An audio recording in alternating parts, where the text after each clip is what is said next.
What up, guys? CP the Tool Addict. Whoo! How's it going? Ladies and gentlemen, I just wanted to do a quick video today because I watched a great video yesterday on Project Farm's channel. And just kind of wanted to talk about something that I guess it justifies what I always say. So I hope you've had a great weekend. I hope everything's been going well for you and that now you're ready into your work week. It's Sunday for me, but probably Monday for you if you're watching this video. But we're going to talk about these Vise grips, and we're just going to kind of touch on some quality things and whatnot. And also, I want to kind of literate about China, Taiwan versus U.S. quality and whatnot, and just kind of go over that stuff. Because there's been a handful, and I mean literally half a dozen, at best, people who have made comments that, I'm against China and whatnot, and China, everything from China sucks, and that all that's really not the case, obviously. And the great thing I liked about Project Farm's video is he kind of actually put that out there, that there is some things from China that are of decent quality.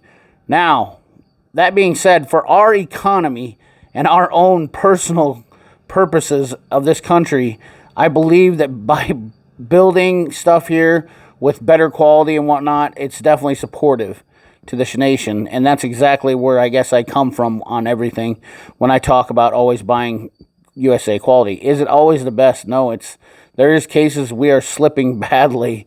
Multiple people have, told me about quality control issues with lots of different levels of stuff. But, I have, these are China made. And the thing about it is like Stanley Black & Decker basically owns Irwin, Craftsman, and the Stanley line. And if you watch the Project Farm video, which I will put a link in the channel, and if this is your first time coming here and you haven't seen any of my videos or whatnot, please think about subscribing, obviously. And I appreciate giving me a like, comment down in that box. Always helps the channel out. Most, just like Project Farm, I'm not ever going to be sponsored or take sponsorships from people, paid sponsorships, I should say. There will be tools that will be sent to me at times for me to review, and I do work with companies that allow me to do testing, which I have a lot of tools that I actually test and use, in my blue-collar profession. I am not a scientist, I'm not an engineer, I'm not any of that. I'm just an average Joe that, I like tools and I like using them, and I find flaws and differences, and the people that I work with, they like my opinions and how I help them, and I like to have a better product. That's all there is to it. At the end of the day, is finding the best bang for your buck is all I care about. And recently, Mac Tools has been a thorn in my side, I would say, as far as lack of and dollars versus quality revenue. But in this case, I have a couple of Mac pliers, which these are basically the same thing as what you would find, I think, in the Craftsman line. These would actually be about the same ones. These are China made, and Project Farm showed that they hold up well, jaw width and whatnot. They are not something that you're going to see as being a terrible buy.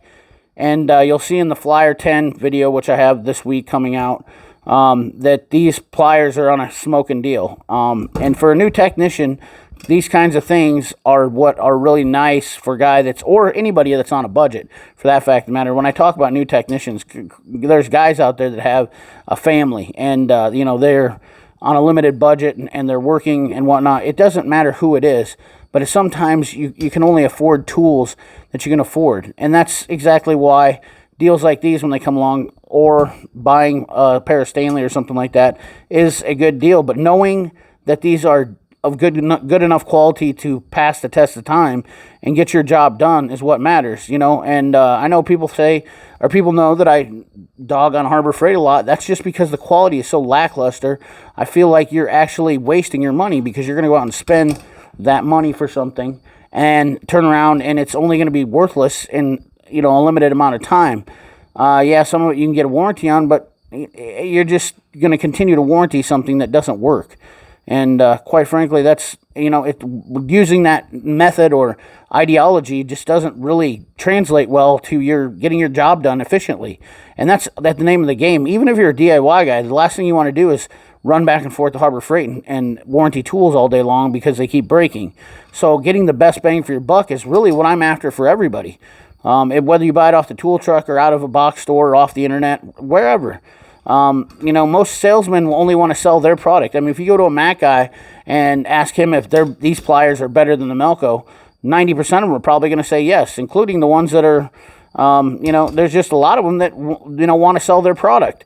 And I'm not about that. I'm about showing people the differences and the quality differences. These are the old made in the USA pliers that came out of DeWitt, Nebraska, where Irwin actually owned them, when Irwin owned them before they sent them.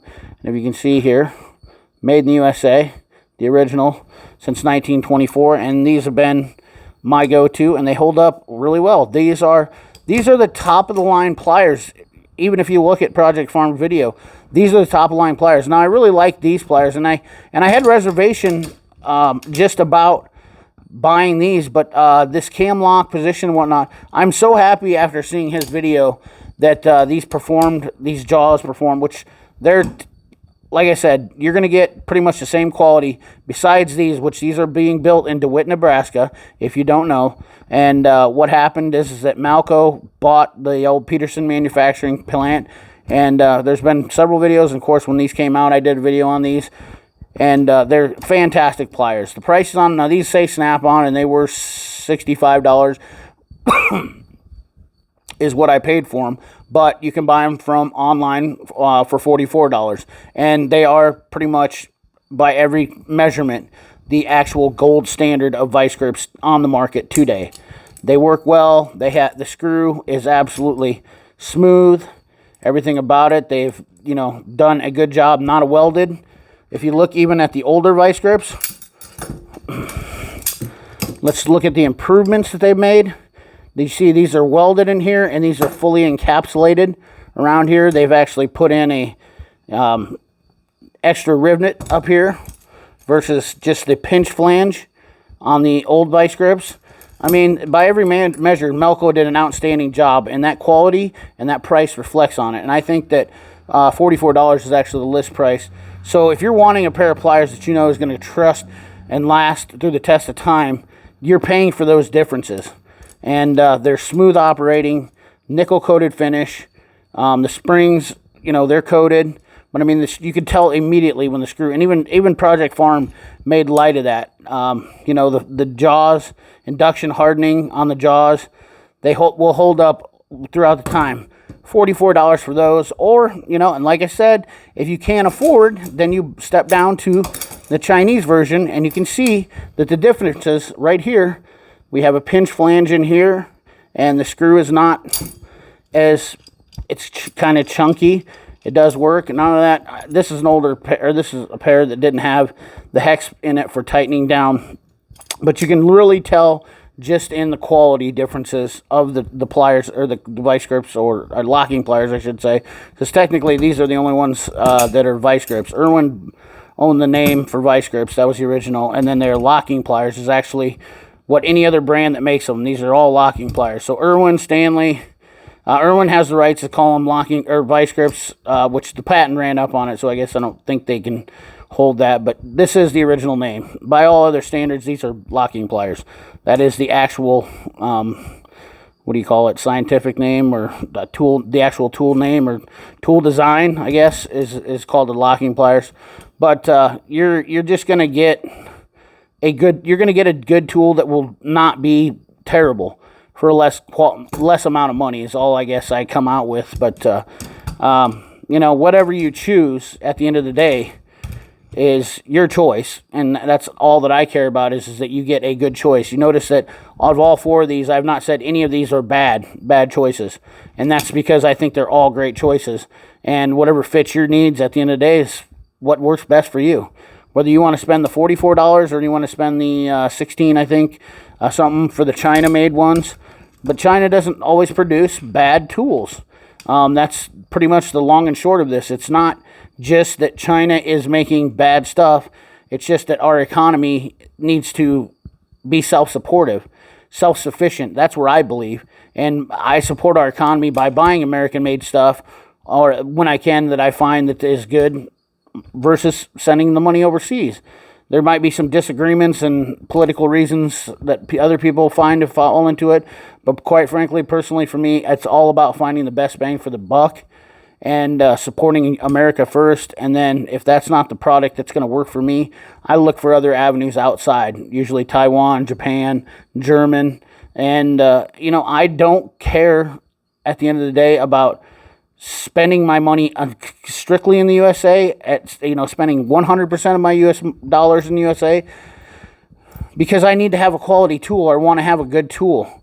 But it's priority and then necessity for me. So anyways, guys, I hope you enjoyed this video, and I hope that it kind of just really opened up some people's eyes about some things.